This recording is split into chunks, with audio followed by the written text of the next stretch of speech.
It's got to be a heck of a challenge. Do you buy now and stock up on the resources that you may need? Do you budget for that increased cost if you're integrating or looking to innovate down the road? Or do you just, stay complacent, figuring that this is just a wave that's going to ride itself out and everything's going to solidify and things will be back to relatively normal fairly soon? Hold on, this is no time to be hysterical. It's the perfect time to be hysterical. Should we be hysterical? Now. Yes. Maybe, but not right now. Welcome to AVWeek, episode 710. We're going to be talking about tariffs, how they're impacting professional AV, where we're getting the next generation of AV employees, and yes, ladies and gentlemen, we're going to make classrooms just a little bit better.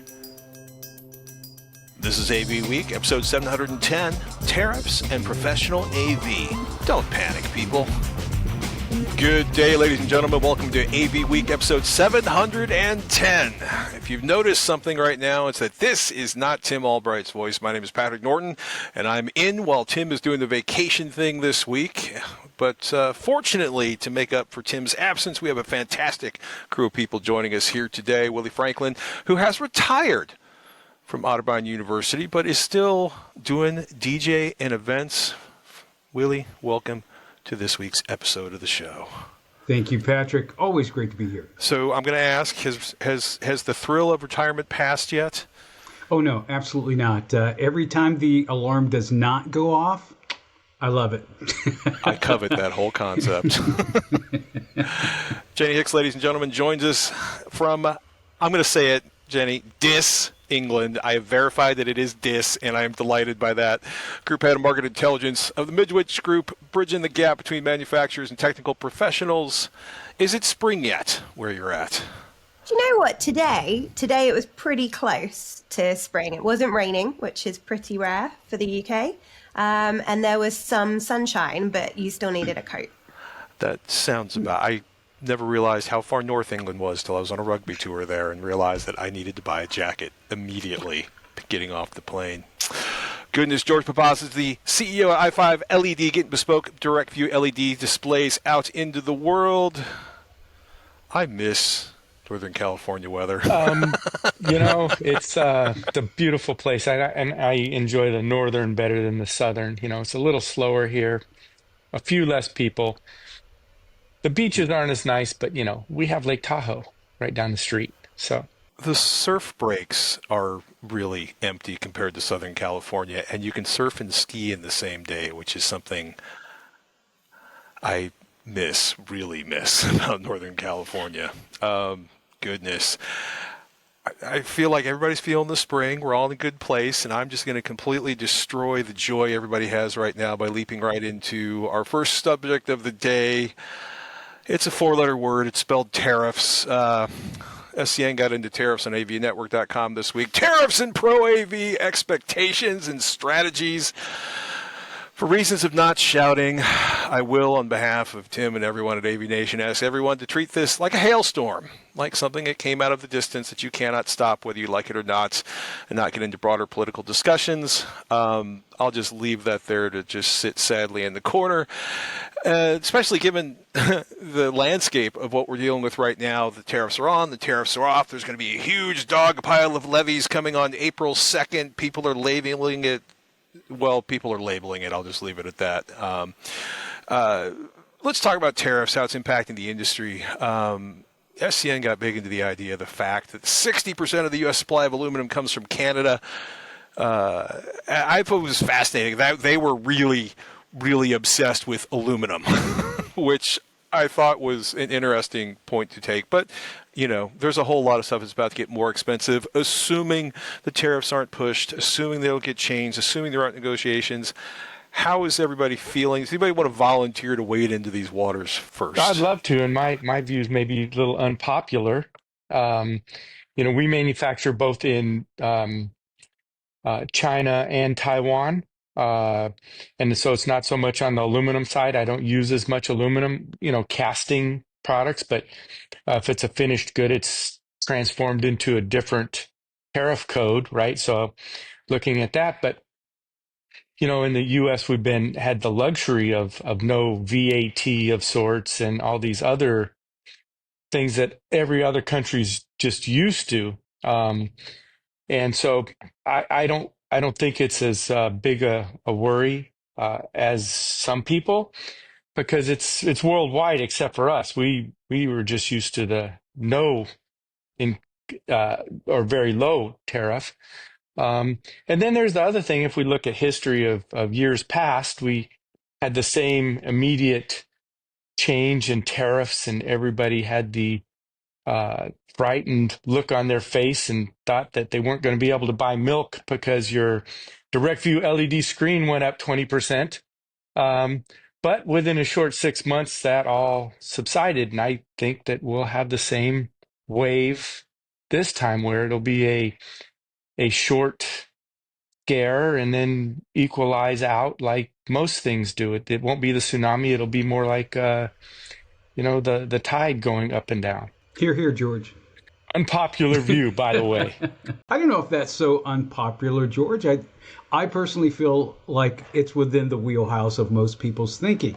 For me, I have to wonder what AV integrators are thinking.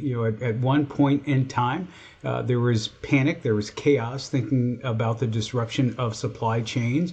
And then chip shortages became a real issue, and now tariffs is a real issue. And for those who are into craft beers, particularly in retirement, the cost of aluminum cans go up. So my time out to relax is now being impacted. Just got to move to growlers. There we go.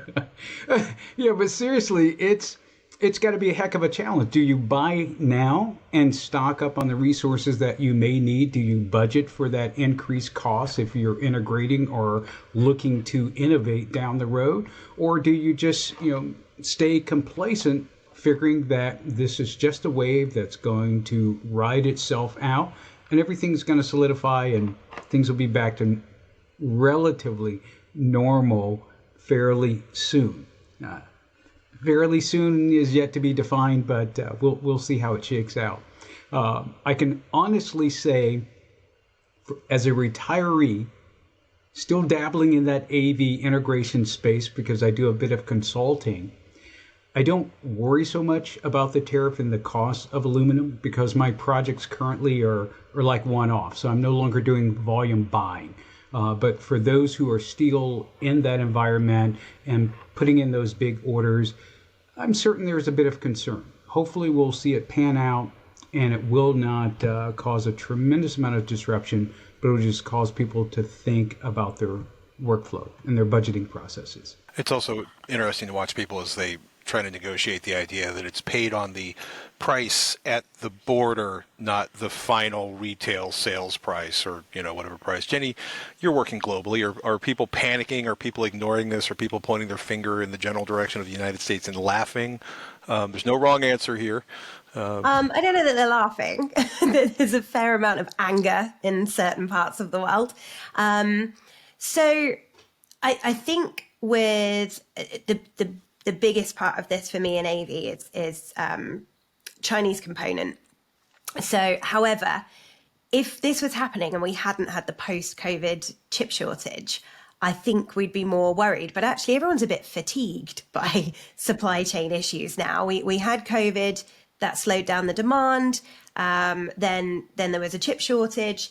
Then we had this response to the chip shortage of this incredible overstock of the market, which has made us fluctuate and resulted in a soft market in parts of the world for the last sort of year and a half, that quite frankly, this is just one more thing that everyone goes, well, nothing we can do about it.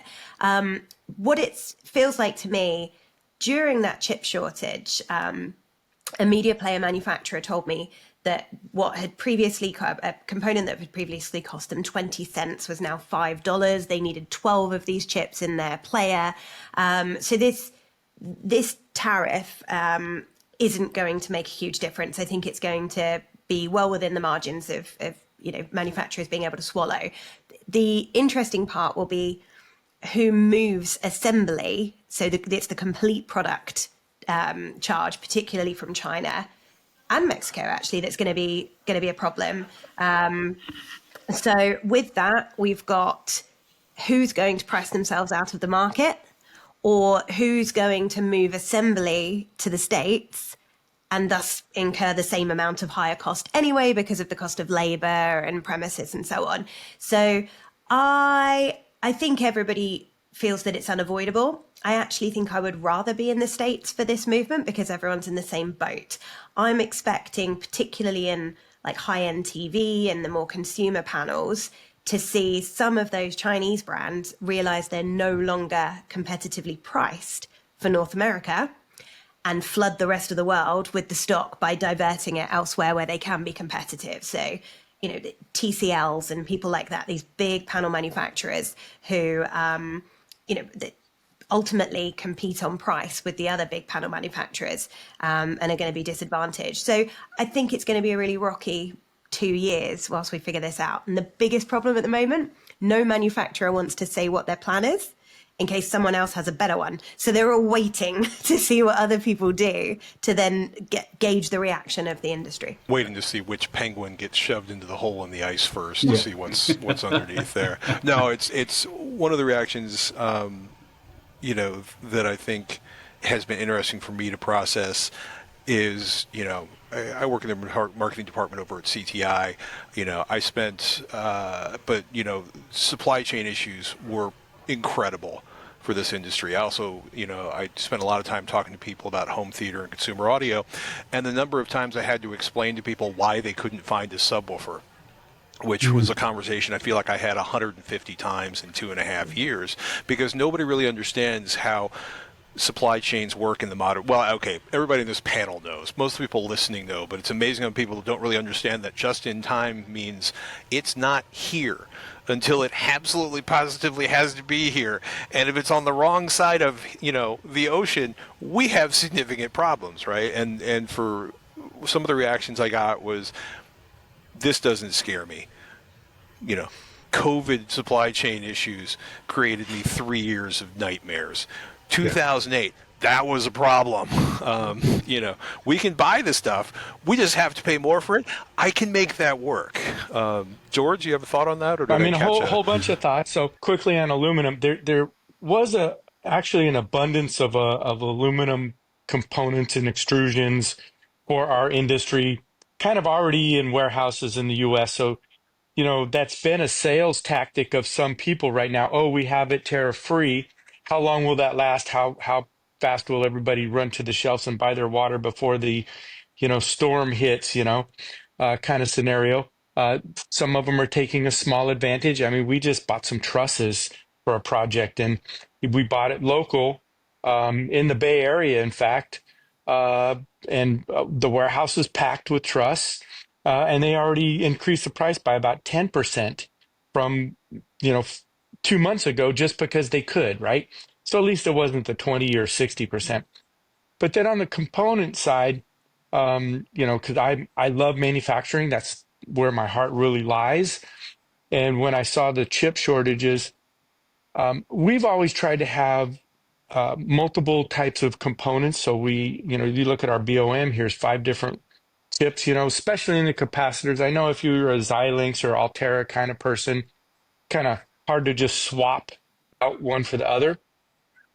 But the manufacturers that had zero part integration from different manufacturers and different specs were the ones that got hurt the most, right? And I think a lot of them learned, though, that, you know, we better be a little more flexible because we could run out of parts.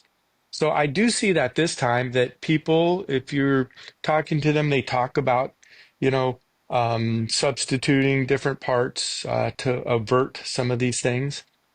And then on the you know, bringing manufacturing, you know, back to America, you know, onshoring or reshoring or whatever the new word of the day is.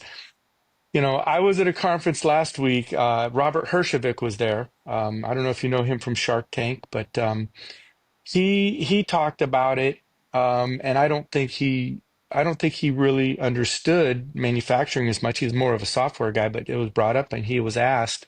Then he thinks that America could never compete with China because of the labor cost. And I don't see it as the labor cost, because you can be so much automated For us, it's more the regulations, right? So that's where we're really going to get hit. We could build for the same price that you could anywhere in the world if we didn't have the regulations. Our power cost is actually less than China, right?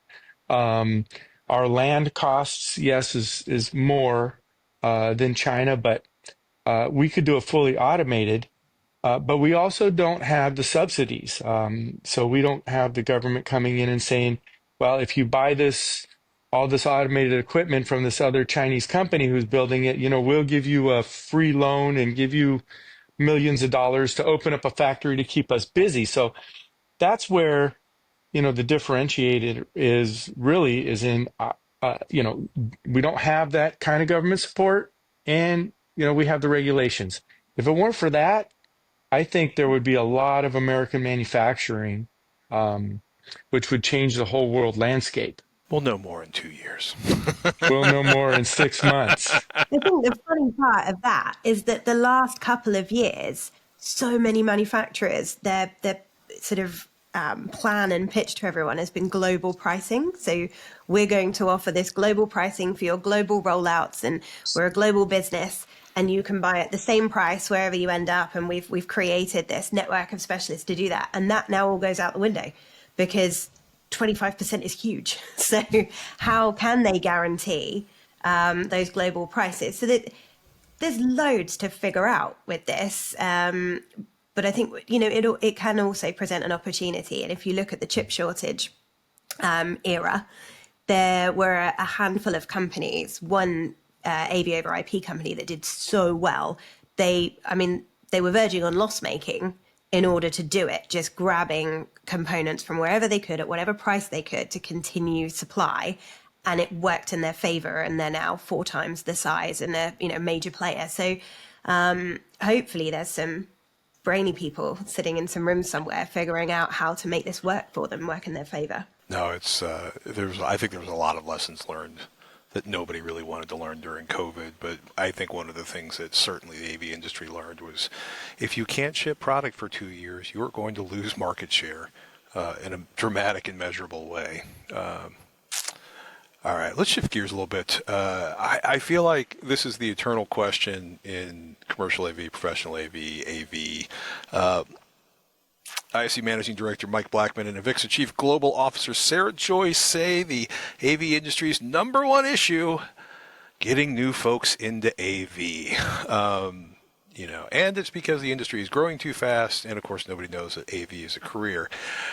I don't think anybody will argue that people outside the AV industry need to know the AV industry exists. And if you think I'm wrong with that, fire out right now.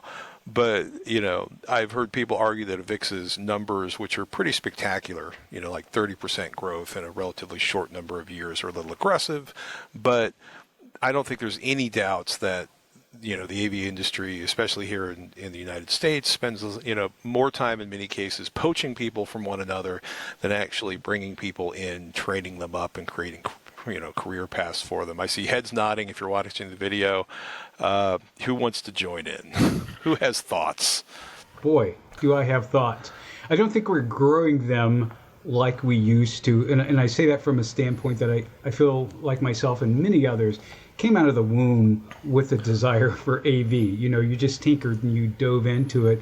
In some cases, you discovered it accidentally and it became a passion. But to that end, I'm starting to believe that the greatest threat to bringing new people into AV is innovation. Technology is so user-friendly. It's so ubiquitous. For a lot of people, it's almost a no-brainer from the consuming standpoint, not from the expertise standpoint. So when you have this huge swell of consumers, in there are tiny little dots of people who are excited about how it works, how to engineer it, how to bring it all together. If we could shift that in some measure, and I think it's going to just come down to having conversation with people that we meet, people that we know, people that we work with, to get them excited about going into the field of AV or IT. Because if we're only talking about it from a user standpoint, if we're only singing the praises of the new features and functionality of a tool, I don't think that's going to be enough to get people excited to go down that rabbit hole. So the excitement part, if I could just jump in really quick, I think is a key factor, because I'll tell one of our little secrets, and now everybody will do this, but we look outside the industry instead of poaching, and we're going to, I'm not saying these other industries aren't great and necessary, but one of our technicians came from a company that does escalators, right? So he's working on escalators and elevator computer boards and programming them and testing them. And it can be hard, ugly work on top of, the computer aspect and the control side.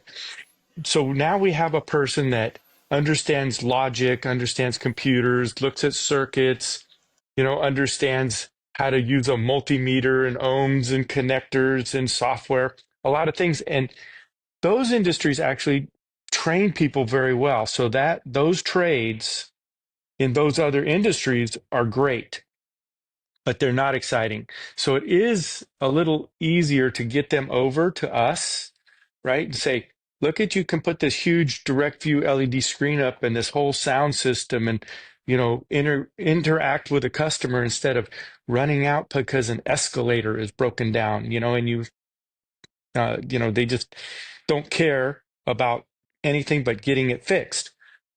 So I think our industry needs to really push on the excitement level of going to whatever installation it is and seeing what you've created, because we're creators. The AV industry creates sound and pictures and things for people. Most consumers don't even know there's an AV industry, right? They see it everywhere, whether it's in retail, hospitality, sports, or a conference room. They see it everywhere, but they don't know that's a huge. If you asked them about AVIXA, they would not know what that was, right? So we don't have the trade school that some of these, ITT tech kind of places and any of those. We do have very good resources within the industry, but it's very siloed within the industry. So that's what I see. We need the excitement. People love to come and do this.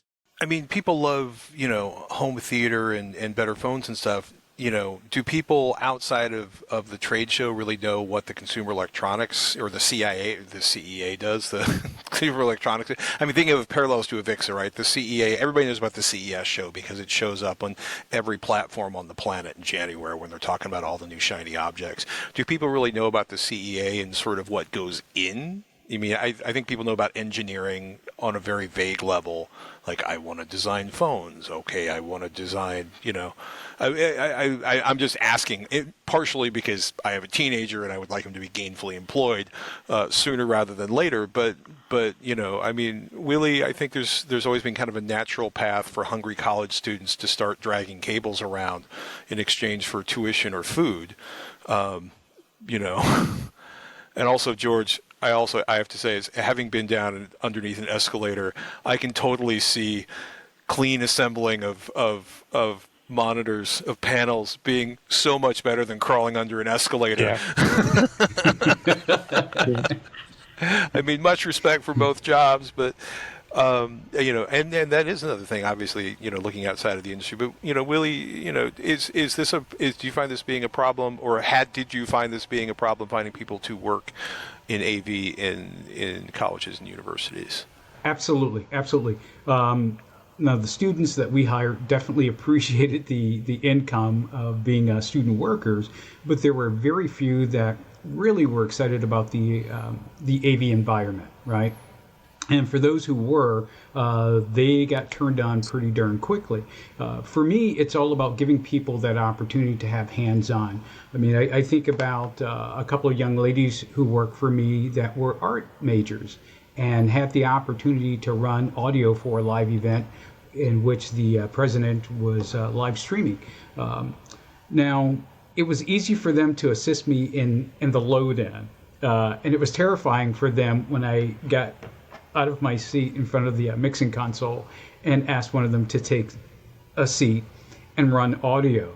And there was a little short tutorial, and I did it intentionally to show them how exciting it could be to control the show. Sure. But I also wanted them to have the opportunity to really immerse into the process and not just be gophers of hauling gear. A few afterwards really took to it and even migrated away from art to Apple to become Apple experts, working at the local Apple store at the Genius Bar. Others kind of still played around in it, still excited, but not quite committed to it. And I think it may have come down to, what do I tell mom and dad? My tuition's being paid as an art major. I don't want to go home and say, hey, I want to do tech. But we really have to figure out ways of making those connections meaningful and not just have people operate on the periphery. I applaud the gentleman to go from escalators to the AV side. I worked with an HVAC technician who got turned on to electronics after repairing a heating and cooling control system. And we just talked about what that circuit board was telling that system to do. Because I had no idea what the furnace was doing, but I could tell you what that circuit board was designed to do. We need a bit more targeted recruitment then, don't we? So the escalator guy, the air conditioning guy, it's all, we need to broaden our job titles so that people are landing on those jobs when we're recruiting for them from other industries. And I think maybe we're a bit too specific, and we've done this to ourselves because of our nervousness around the consumer industry and people saying, well, why would we need you when we can just, pop to a Best Buy and get most of this stuff from there? And then also against IT, who make us nervous because they find it very easy to recruit graduates. Anyone that's interested in technology, that tends to be the route they're taken down through their education. So unless they already knew they wanted to end up in AV, they're going to head over to the IT side, most likely. And we're afraid of that. It's a different way of working. They like open standards. AV does not, because there's no dark art for us if that happens. So we've segregated ourselves and said we're special.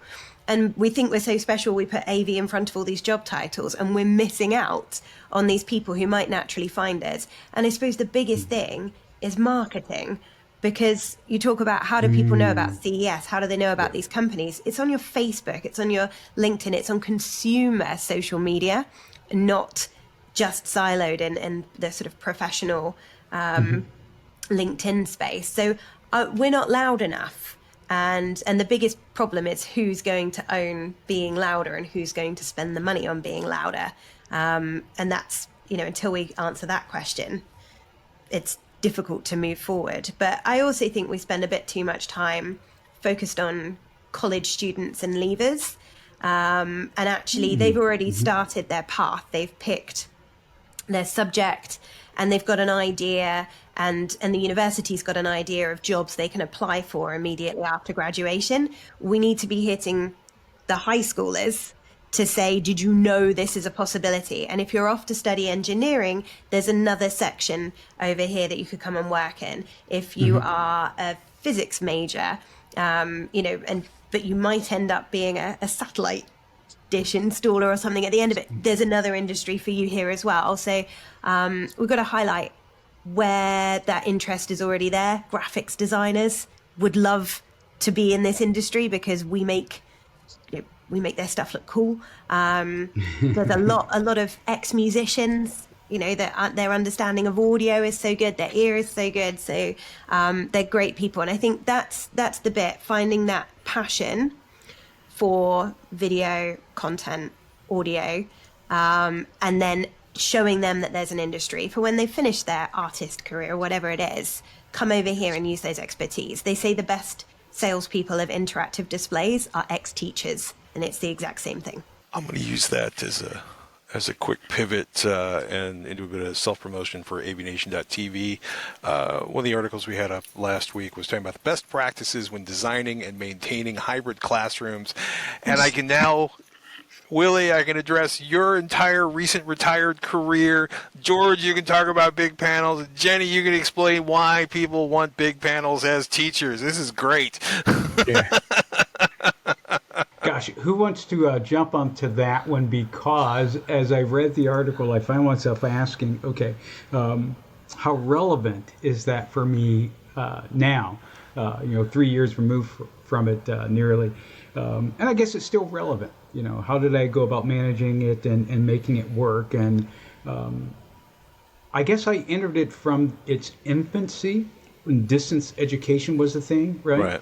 And you didn't have students logging in individually. You had an entire class joining another class, or different universities linking. So you studied together as a collective, and that was exciting. And with that came the development of more hybrid, certainly online when we look at COVID. But much like the article pointed out, I think the big challenge to all of it now is how do you keep it relative, right? Because you have faculty in some cases who are used to being a sage on the stage, that face-to-face contact, the Right. nonverbals, Work in and the now room. they're online. Yeah, and then it goes even deeper from a business standpoint. College is a business, or universities are a business. Accreditation is very important to that. How do you ensure attendance needs are being met? Because a person log in doesn't necessarily mean the student is actually in class, right? How do you address issues of safety and security? We had students come to us during COVID who wouldn't turn their camera on because they didn't want any of their classmates to essentially see where they live or what their living environments were like, or because there wasn't secure login approaches in some instances. Maybe you had a harassing partner that you didn't want to log in and arbitrarily see you on camera and get a sense of where you were located. From a budgeting standpoint of managing it and keeping it afloat, I figure it's in line with everything else.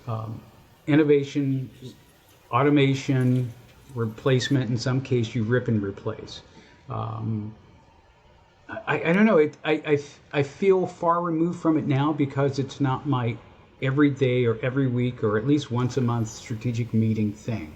It's the same as the corporate market went through off the back of COVID. So there was this rush to install whatever kit was available as quickly as possible to video enable spaces so that people could work where you couldn't work from home. Right. And in compulsory education, we saw a similar movement of how do we get the teachers to be able to talk to the kids at home. Most universities already had some form of online teaching capability or at least lecture capture, so they were a bit further ahead. What I think we've seen happen in the corporate market is that rush to enable those areas. Since then, we've gone back, and the reason we've seen continued growth in UC&C is because people have then perfected their solutions, and they're still doing so. We're going, right, okay, this wasn't good enough. So what is good enough? Now we know how we've settled into hybrid working. And higher ed is probably headed for that now. And for me, the biggest thing they need to think about is that the teaching styles of individual academics is different. So you can't put one hybrid classroom in and go, this is it. This is what's going to be available in these 6-7 lecture halls. And you must all use this and love it, because they won't. Some of them will, and they'll adapt to it really well, but they're not, they all teach differently. So, I mean, I read the article and I thought of two things. I pictured in my head one of the really, super hybrid classroom examples where you've got like the 65-inch screens and there's one head or two heads on each of them, and they have the multiple cameras and mics and spatial audio speakers. So you turn and you get eye contact with the student that's at home. And then I realized that one of the biggest problems with that is the academic is typically still facing all of the students at home and all of the students in the room. So there's no interaction between the students, which is what you would get if they were all in. So that's the equity that's lost. And I wonder if that could be fixed by, so initially I thought, well, they need to sit the same side as the teacher. No, wait, that won't work because then they're facing the wrong way. But you could fix this with a mirror or repeater screens, couldn't you? And then everybody sees everyone. Meta, of course, would suggest you just put everybody in a headset and create a completely virtual environment. But I have a complicated relationship with technology in classrooms, partially because I worked in some in inner city schools, and I was on a panel at one point, and somebody was like, we're getting tablets into the schools, and actually this was even before tablets. We were talking about, we're getting PCs into the schools, and it's going to change everything. And I'm like, hey, quarter of the students I worked with were functionally illiterate, and I still haven't run into a Windows, or for that matter at the time, an Apple computer that you could actually operate without having a fundamental ability to read and write, and type. And so the solution to that was removing reading and writing and making everything a touch screen in some locations. And it's been curious to watch that. And it's been, because as I've, again, complicated fields, it has been fascinating to watch how many different ways, especially in higher education, this has been implemented, where everything from, Jenny, the room you were describing with, 23 cameras and lots of monitors and a staggering, initial upfront cost to, there's one PTZ camera, there's one projector, and there's really no representation of the students that are outside of the room, unless they're coming up on on the speaker system that taps into them. And woe unto you if one of them decides to turn on a Metallica record in the background during a lecture. There's different levels, and it depends on how much somebody wants to spend. I mean, really, the technology is definitely there to make it very interactive for both sides. I can speak a little bit more on the corporate training side because we have a lot of experience the last 2 years with that. We've done multiple locations. One was a home builder, right? And so they're training all of their people. They're having a class every day, right? And, 1 week it's their real estate people, or one day it's the real estate people. Next, it's their project managers and their safety people. And we built a room for them that, caters to their needs of the people that come in, and then a few remote. And then we did another huge training center where people come to pay to learn something. And there's 150 to 200 people in there. They do have remote sessions for the people that don't want to fly all the way to Scottsdale because they're coming from all around the country. We put a 45-foot long, 10-foot tall, 1.2 millimeter direct view LED, so they can use it in every which way. And they have 4 remote cameras. They have a full-time, operator. You can see on Zoom all of the attendees, right? So it's very sophisticated, but it takes a lot of operation. And you're not going to get that in colleges, which they have enough money, they should be able to do it. But they're just not willing to spend that money there, right? But I'm seeing in the commercial space, they want people back in. They want people in the rooms. So the rooms are bigger now, right? And they're brighter, and they're making them more attractive. So you have all these different pieces. You have to make them not only bigger, brighter, more space in between people.